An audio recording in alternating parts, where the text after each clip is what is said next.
Good afternoon and welcome everybody to our AGM 2025 this afternoon. I'd like to begin by welcoming you to the meeting and welcoming you to our annual general meeting of the British Occupational Hygiene Society, a Royal Charter company and charity.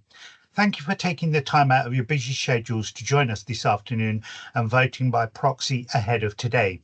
Before we begin, just a little bit of housekeeping. This meeting is being recorded and will be made available so that members can watch it later if they wish. We ask that you keep your microphone on mute throughout the meeting to avoid any noise disruption. And if you're having any issues with bandwidth, we suggest you keep your video or webcam switched off. This usually helps. We will allow questions throughout the AGM, and we ask that you pop all of your questions in the chat box, which you can open using the speech bubble at the top of this meeting. This should open a chat box to the right of your screen. Our Honorary Secretary, Helen Pearson, will be monitoring this chat box and put the questions forward at the appropriate part of this meeting. Now, without further ado, we shall move on to the election of the chair of this meeting. Article 8.3 of the bylaw states, the President shall preside as chairman at every general meeting, so nomination or election for the chair only comes into play if the President is not present. As I am present, I should chair the meeting. Article 7.1 of the bylaws requires that notice of this meeting be with members 14 days before the date of the meeting. This notice was circulated to members on the 6th of May, which satisfies the terms of the bylaws. Voting and quorum. As you will be aware, we asked eligible members to vote electronically ahead of the AGM, and these votes will contribute to this meeting quorum. The quorum for the meeting, according to 8.1 of the bylaws, is 3% of the membership of the Society. At the time of the meeting, who are entitled to attend and vote, i.e. excluding affiliates and international partners. The quorum number is 47, and I'm pleased to say we have received 106 proxy votes, so the meeting is quorate and we can proceed to discuss business. Apologies. I will now pass you over to our Honorary Secretary, Helen Pearson, for any apologies. Over to you, Helen. Thank you, Palm.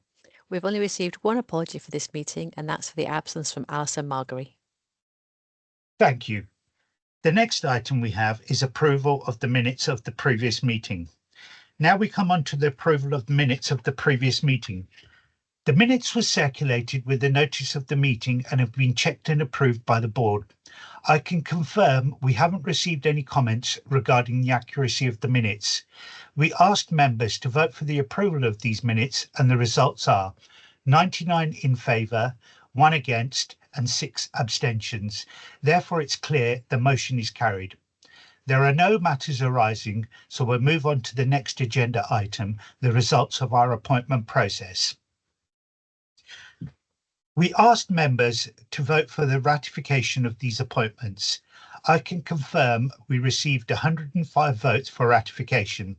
Therefore, it's clear the motion is carried, and I'm pleased to announce the following: a successful nomination process. Sarah Leeson has received nomination to be appointed as President-elect, and 3 ordinary members have been nominated. Those are Helen Beattie, David Flower, and Jakub Lewicki. David Rogers has received nomination to be appointed as the Registrar of the Faculty of Occupational Hygiene, and Christian Dolphin has been nominated for Faculty of Occupational Hygiene Committee member. All nominations were unopposed, and therefore a ballot was not required. A very big congratulations and thank you from myself on your very successful appointments. As you know, BOHS has a robust election process for when we receive more nominations than positions available. And this year, we exceeded the required number of nominations for the 5 FAM committee member positions. Thank you to everybody who stepped up and put your name forward. Your commitment and support for the Society is greatly appreciated. I am pleased to announce that as a result of the 2025 election, we welcome back Gary Burdett, Nick Garland and Louise Slattery to serve a second term as FAM committee members. whilst welcoming two new FAM committee members, David Birkin and Joanna Parker. Fantastic news and welcome to the committee. I can confirm we received no comments regarding the accuracy of these appointments. I would also like to take this opportunity to express our thanks to the following members who will be leaving our board and committees this year for their commitment and contribution during their terms.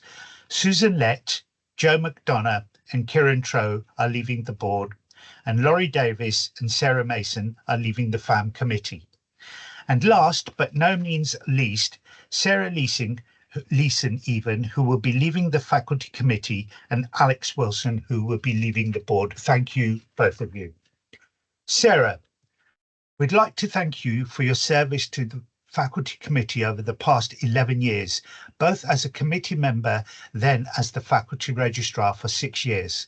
What you have achieved over these years for faculty has been tremendous. We are pleased that you will be returning to the BOHS board as our new president-elect and wish you all the very best in your new role. Alex, we'd like to thank you for your service on the BOHS board. You have been the longest serving member and have served in various roles, including ordinary board member, honorary secretary, president-elect, president and past president, as well as other roles within the BOHS.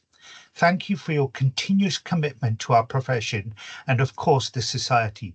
What you have done for the society over the years has been invaluable, and we would not be where we are without your fantastic support. So once again, thank you, Alex.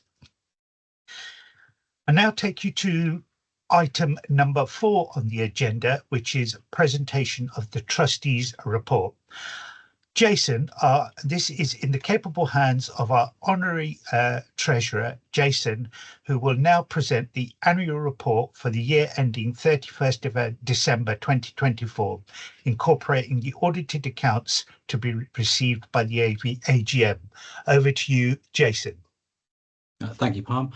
The annual report, including the financial statements, were distributed online on the 6th of May 2025. We received no questions regarding the financial statement, but we will now open the floor to any other questions.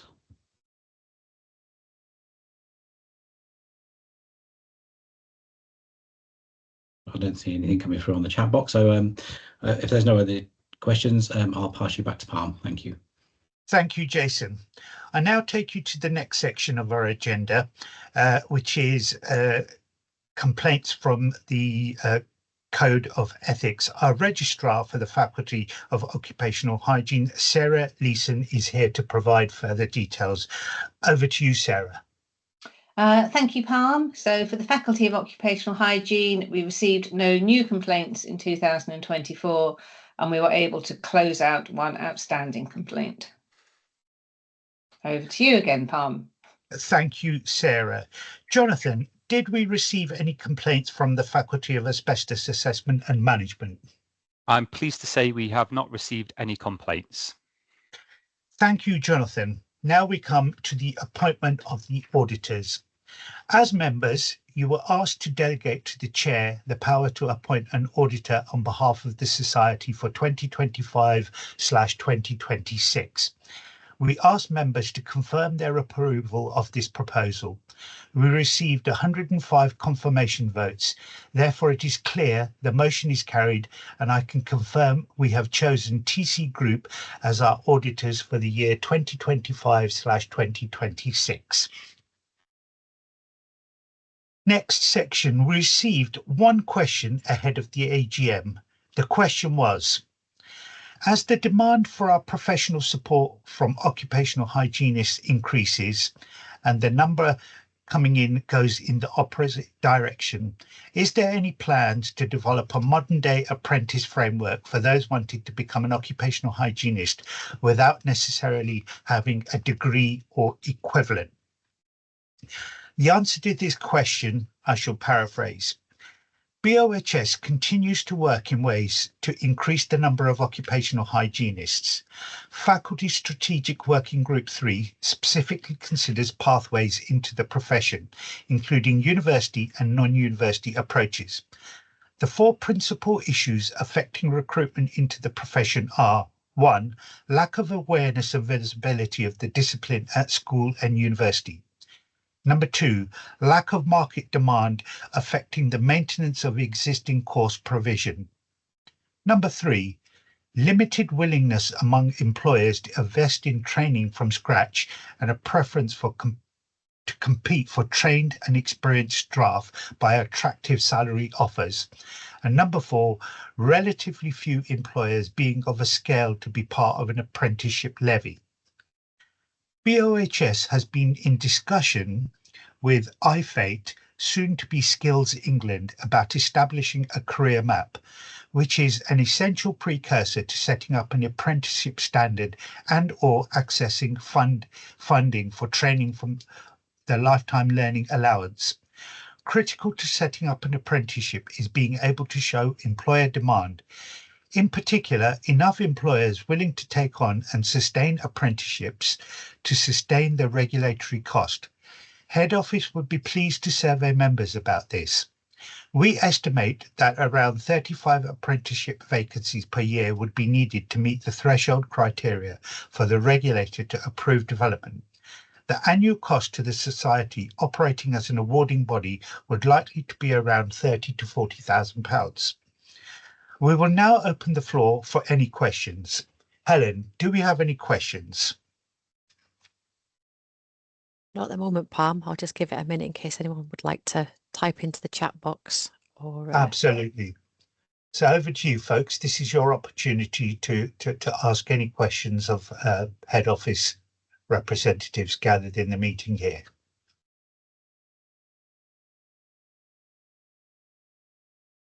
Anything coming through?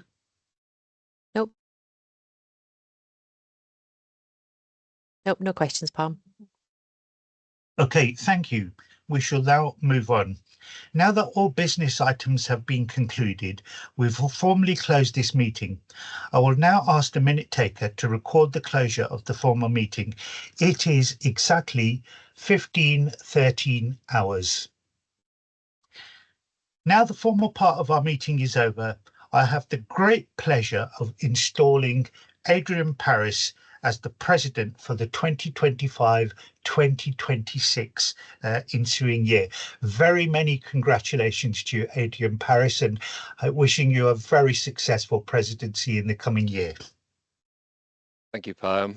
It's an honour and a privilege to take on the role of president of BOHS. Over my time on the board and as Brief Really champion, I've seen the society is increasing its scope and influence. I can see how occupational hygiene is once again being seen as a more relevant both to businesses and for the government.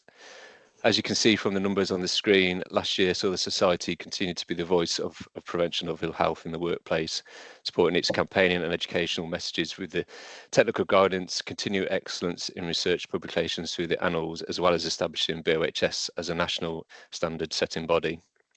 2024 set the stage for our work in 2025, which already promises to be a year of progress and influence. So I'll hand over to my fellow officers to present the next section, which is the review of the year. Thank you, Adrian. So I shall commence as the immediate past president of the society, and I will begin with going through my report for the year. The annual report of the Society for 2024 continues a theme of recent years, reflecting the Society's growing influence, high levels of activity at head office in response to continued adaptation and change. In many ways, it's a story that embodied my presidential theme of back to basics, embracing the future. It was also a year when the international agenda was high on the BOHS priorities. Indeed, in compiling this report, I came to the conclusion that international work was worthy of its own supplement to reflect the sheer scope of the Society's activities, sharing with the occupational hygiene profession throughout the world. At heart, BOHS is committed to the development and promotion of scientific knowledge. The work done on developing our technical guidance, but also constructing the basis upon which we can contribute to new knowledge through research grounds us in the basics of our field. Occupational hygiene is about making observations, making sense of them, and doing something about them. This focus on both expanding our technical knowledge and our practical response exemplifies my presidential theme. Occupational hygiene has been more prominent in the headlines than for very many years. The failure to pay attention to the basics, like the hierarchy of controls and the impacts on lives lost and scarred by the pandemic in healthcare, was explored in depth by Module 3 of the COVID-19 inquiry. I have vivid memories as an ex-HSE inspector of the background work that had to be done to try and keep our health workers safe from infection. The lack of occupational hygiene expertise in the NHS at that time was telling. So, I was pleased that BOHS was able to contribute substantially to the inquiry, reflecting on the award-winning work of the volunteers and leading research published in the Annals. I also commend several of our members for their continued work as experts, supporting the justice system as it tries to resolve unanswered questions about the pandemic. The emergence of cases of accelerated silicosis arising from the engineered stone industry was a sad vindication of concerns BOHS had been raising since 2021. BOHS was mentioned in the national news more times than we have been in many years. This reflected the level of activity happening behind the scenes. BOHS perhaps courted controversy amongst its members in not calling for an immediate ban. Instead, working closely with the clinicians who identified the cases, we focused on addressing the immediate need, a lack of understanding of risks amongst workers who by and large were working in exploitative conditions. Messaging through usual routes to get straight to affected communities seems to have been received and understood. Beyond that, we engage directly with the businesses, both small and large, providing technical guidance, drawing out from the expertise of the AIOH, but also volunteers from HSE who gave up their time and shared their insights to ensure that the guidance fitted the national picture. The BOHS team developed its first mobile app to get a message straight to the affected workers. This was launched in early 2025, while providing technical guidance to the All-Party Parliamentary Committee on Respiratory Health, looking into the regulatory options for controlling the risks within the UK market. At the same time, we were able to impress the industry with the risks of high silica engineered stone, leading them to move towards phasing it out faster rate than would have been achievable through voluntary intervention. Behind this was a continued focus on research and understanding what we don't know about engineered stone toxicity and control, and also understanding whether the health risks of substitutes would be any less toxic. Asbestos continued to be a significant area of public concern, and FAM's role in supporting the changes in national policy are reflected in Jonathan's report. It's an area of real interest to me and part of the DNA of the society, so I'm pleased to say we have not lost sight of this importance.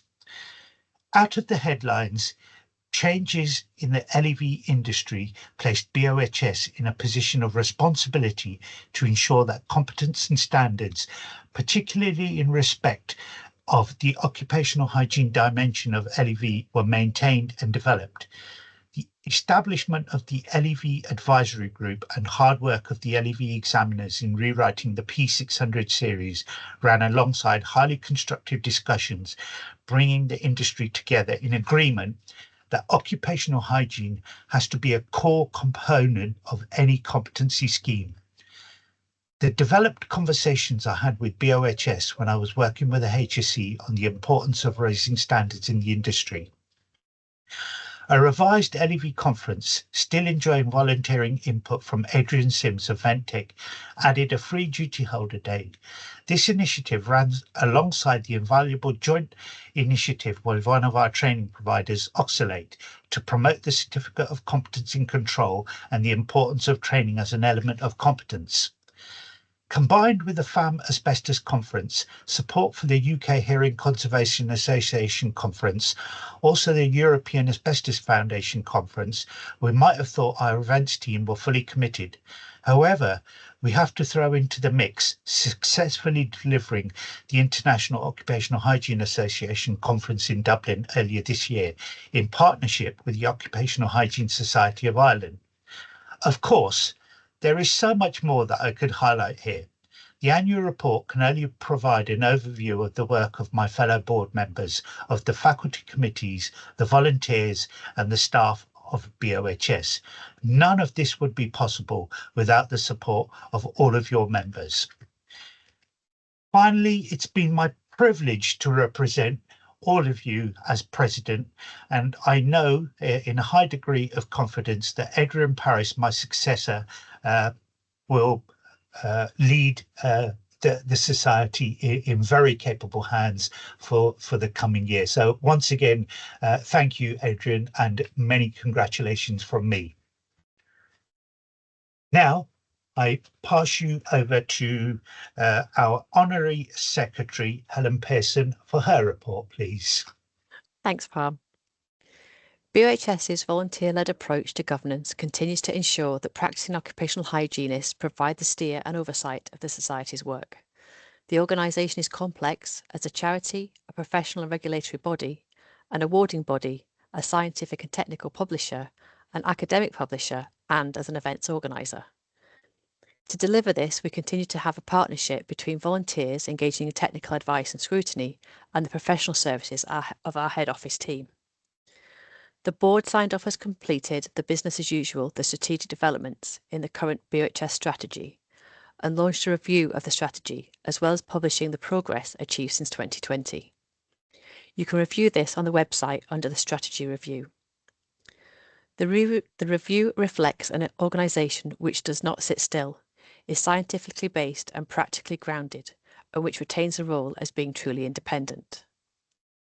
Our governance structures have embedded the changes needed to reflect our enhanced regulatory responsibilities, and we continue to benefit from vibrant interest in engagement with our oversight and technical activities. Membership increased overall, continuing the move forward towards more faculty membership and away from general membership. As a regional coordinator, I was delighted to see more members engaging in our one-to-one meetings, as well as attendance at webinars.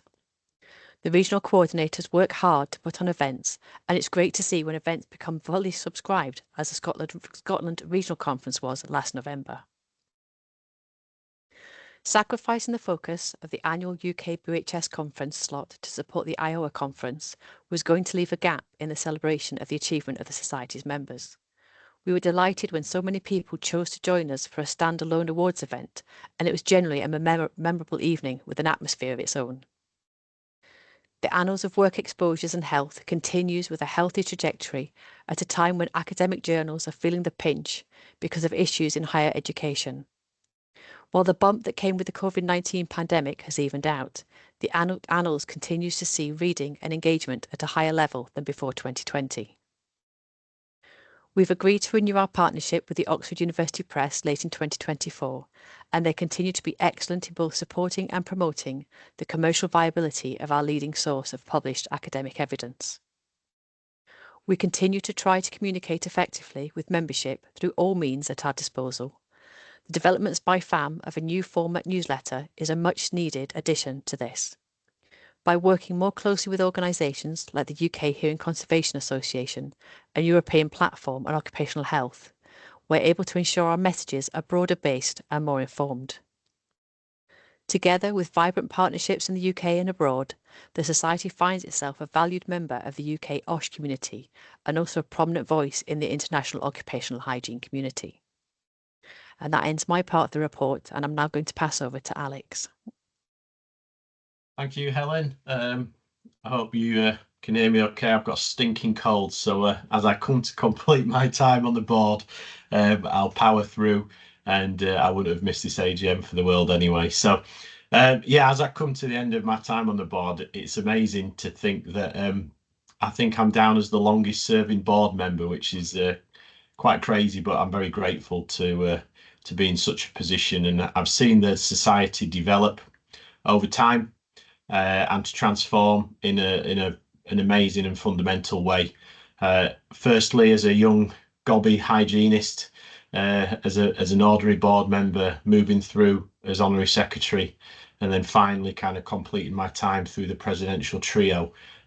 It's been absolutely immensely rewarding, and I've learned a heck of a lot on that time. So I'd love to encourage anybody who's thinking about getting involved, no matter what stage of your career, volunteering for the board, the faculty, specialist groups, committees, regional coordinators, mentoring. It's something that you should definitely consider. It is very, very worthwhile. The networks that I've managed to be able to be part of and develop both within the UK and internationally has given me amazing access to support, to friendship groups and expertise that I wouldn't have ever able to have been to have without that. And BOHS is truly a complex and busy organisation that you can learn so much from in a whole range of different things that go beyond general technical occupational hygiene. So yes, really grateful, and it's been a really valuable part of my career so far. Yeah, I found my voice, maybe not so much today, but yeah, not just as a so-called technical expert, but also as an advocate for our profession. I've said it to a number of people. Our profession gives us our careers, really, and this profession has given me my career, and I couldn't love it anything more really than what I do now. So talking to politicians, people in other sector groups, doctors, international groups, arguing my corner, sometimes even with other occupational hygienists, it can be daunting, but knowing that you've got the support of peers and your network and the society and the head office team, yeah, you've always got backup, and you've always got people to help you get to where you need to do. And yeah, just as well as it being serious and from a learning perspective, it's also fun. It's been a great few years. I've been on the board for 13 years. It's been absolutely excellent, and you get to spend some great time with some great people. It's challenging as well. It's serious, but it really does allow you to develop those skills and find out things that you didn't know you actually had. So yeah, I'm really grateful to everybody who's helped me kind of map out my path, my journey, and help me contribute to the society as well, both nationally and internationally. I think kind of something that rounded this whole thing off was the opportunity I had to kind of launch and contribute to the Emerging Leaders Institute that we ran and set up last year.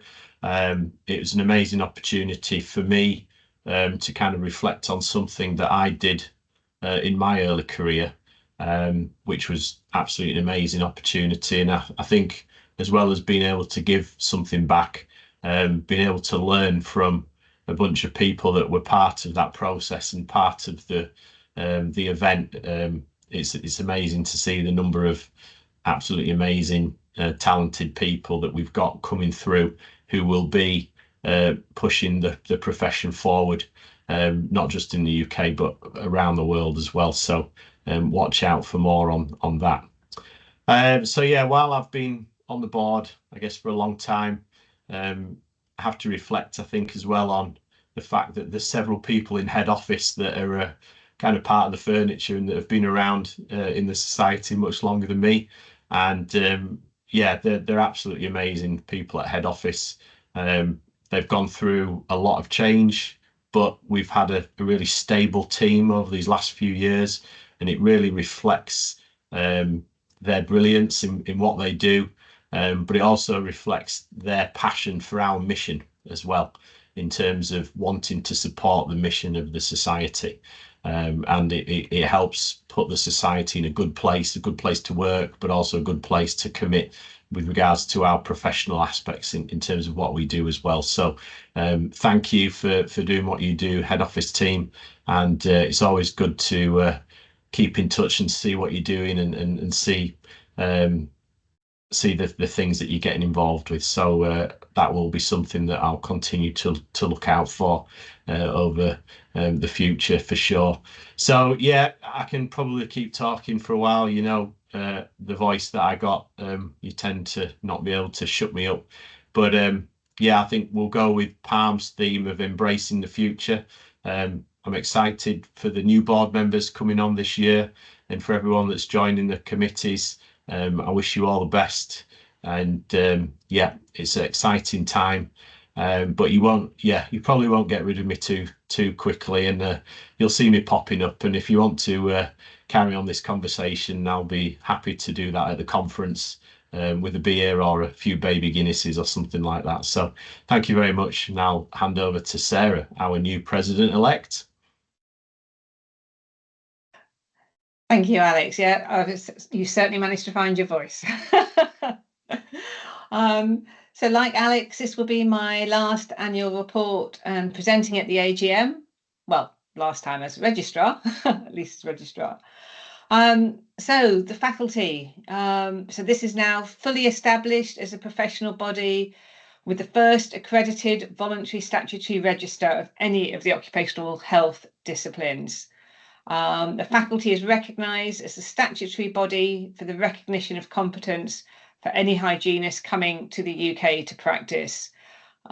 Probably lots of you have heard me talk about the register. It's jokingly said this will be my legacy going forward. But yeah, I'm very proud of everything the faculty achieved with setting up the register. And I can just see that going now from strength to strength. I'm delighted that BOHS's competency framework aligns so closely with the European Platform on Occupational Hygiene's draft competency statement. If any of you have seen the two of them, you'll notice there's an awful lot of the BOHS's competency framework in that European platform's draft competency statement. And this in many ways reflects the way in which we have been able to better express the value of the faculty's approach to training and development. The faculty has continued to develop our range of guidance, support and learning opportunities for members and beyond.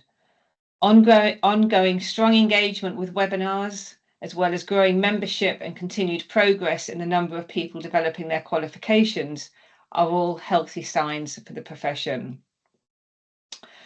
Our strategic working groups continue to be future focused, working hard to ensure that we support and develop the professional competence and standards of our current members, as well as looking on how to grow the profession for the future.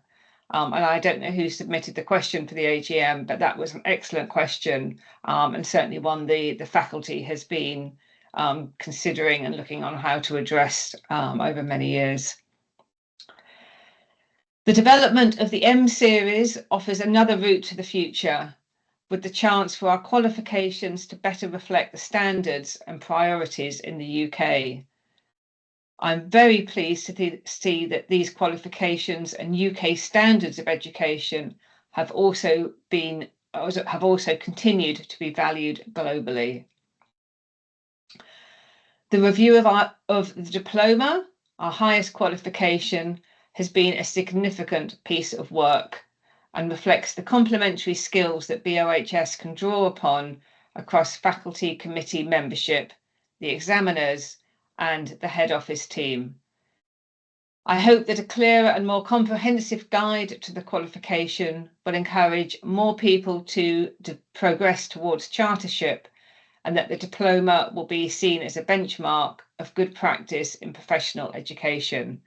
And I'm excited that the first cohort of members preparing to take the professional discussion will be meeting at the conference. So to close out, it's been a tremendous privilege to be registrar over the last year and the whole of the past 6 years, and to see the step change which has occurred in the profession over that time. There do remain challenges in terms of visibility for the profession and progression into it, but I feel the faculty is in a very strong position to address these. And I'm also delighted that Dave Rogers is taking over as Registrar. So I'm very grateful to all of my colleagues on the faculty committee, the head office team, and all the volunteers who have helped the faculty achieve so much. And like Alex, I'll be at the conference, so if anyone wants to come up and say hello, I'll certainly be there to share not so much a beer or a baby Guinness, but maybe a glass of wine with you. Thank you very much. And I'm handing over to Jonathan. Thanks very much, Sarah. I'm just going to give us a bit of an update on FAM. So 2024 has still been a bit of a roller coaster ride in terms of asbestos policy, and we kind of in a way started off in 2023 with the retained EU law bill, which actually threatened to dismantle the asbestos regulations, but we've moved on. There being a general election, which has brought into government voices that appear to want progression in the asbestos sector, and I think we're having an exciting and interesting time. Things that are being discussed at the moment are the changes in the EU exposure limits for asbestos and how this may affect us in the UK. There's discussions around accreditation for asbestos surveying, and there's even been discussion in Parliament about an asbestos-free built environment in the UK. I didn't think this would happen 2 or 3 years ago, so there's a lot going on, and it's a really interesting time. FAM's research subcommittee has been focusing on the science behind change in analytical standards, and in 2024 embarked on some practical and potentially game-changing research initiatives. So there's a load of great work being done there. I was thinking back, actually, I think it was nearly 10 years ago now, I was involved with the steering group that led to the formation of FAM. And one of the core principles that we talked about all the time was the professionalisation of the asbestos sector. And I feel we're moved quite a long way down that path. We've got a little way to go, but I really think we're making excellent progress. And we've been inspired by the FO model, which emphasises competence. Obviously, the professional registration and the path to chartership. It's always been my ambition that we will be able to have a chartership for the asbestos sector, and I really hope we're making progression towards that, and I find that particularly exciting. FAM's national and international presence through the support of conferences, training and development continues to ensure that we have connected approach to the global problem that is asbestos. It's been a real eye-opener for me to see what's been going on in Europe, and also actually in some amazing and interesting work that's been done in Australia and New Zealand. And I actually think the UK, we could learn an awful lot from some of the things that are happening in Australia, but I don't have time to go into the detail of that now. The future of asbestos policy and practice in the UK is looking very interesting, and FAM will continue to try and play a pivotal role as the voice for science and for best practice. We've been improving our engagement with membership with a revitalised newsletter and an increasing webinars that have been really well received and well attended. And I'm basically looking forward to an interesting and exciting rest of 2025, which I think will be a pivotal year for FAM. And finally, I just want to say thanks very much to the FAM committee. I can't thank them enough, and the head office team, and also Kevin as well. Everyone is so committed. Really feel that the team is making a difference to asbestos management in the UK. So thanks very much, and I would like to hand over now to Jason. Thanks, Jonathan. So I'll go through the finances. I've just got a script here. So as was the case for many organisations, 2024 was a financially challenging year. Staff and operational matters required a revision to the planned budget in the first quarter, envisaging a 57,192 deficit. Rather than reducing our capacity to deliver our planned goals, we aimed to grow the income, which we managed to do by £14,837 by year end. While the qualifications met target, long-term illness, operational challenges arising from the need to improve and change our qualifications, resulting from a break from OHTA, and the range of external factors meant that our qualifications expenditure exceeded budget by 92,000. ensuring that critically important qualifications were delivered on a timely way for this period was determined as a priority. Conferences were highly successful in managing costs, with the new financial controls designed to mitigate against inflation and price volatility. The IOA conference was brought in at 10% lower cost than the originally planned 2022 figure, which mitigated against the impact from more participants speaking and gaining speaker discount. With a surplus sharing arrangements with IOA and the Occupational Hygiene Society of Ireland, the normal revenue from BOHS conference was not anticipated, but despite the scale. But the team did an amazing job in delivering the conference over twice the size, but for less than 2022 prices. Direct competition with the asbestos conference from other organisations running events within days or weeks, and the general financial situation of the asbestos industry resulted in a shortfall of 24,000 for the asbestos conference. The next slide, if that's okay. The other departments all delivered within budget, with the exception of governance. The governance budget was a variance of £5,963, largely driven by overseas travels of officers. This was a result of international opportunities, which enable us to continue to support BOHS's international presence for charitable activities. As a result of the adjustment to the budget arising from the retention of the same staffing model, conference income loss and staff and paper examination costs in qualifications, the statement of financial activity shows a net deficit for the year of 139,757, which compared to a deficit of 46,280 in 2023, resulting in an overall variance of budget for 2024 of 82,564. Such a position is not to be replicated in the future, but the Society's reserves policies envisage years where combination of operational demands and external financial pressures will lead to the charity need to draw against its reserves in order to continue to sustain growth and change and develop. The 2025 budget aims to stabilise the Society's finances while providing an investment platform to generate future surpluses. I share the CEO's confidence that we were well positioned to sustainable and continued growth and development. Thank you for your attention. Okay, thank you, Jason. So I get the pleasure of doing the AGM roundup. So as we reflect on 2024, we also consider the medium-term plans for the Society. So I would recommend that members not only read the annual reports, but also go to the strategy section on our website, which show our journey over the last 5 years and our key achievements. So we continue to welcome comments and suggestions, which will assist the board as we review and refresh our charity's strategy for the next 5 years. So I'd like to thank my current and former board members, faculty committee members, and the many volunteers who underpin the work of the Society at all levels. I would also like to extend the Society's appreciation to the head office team who continue to deliver exceptional outcomes for BOHS.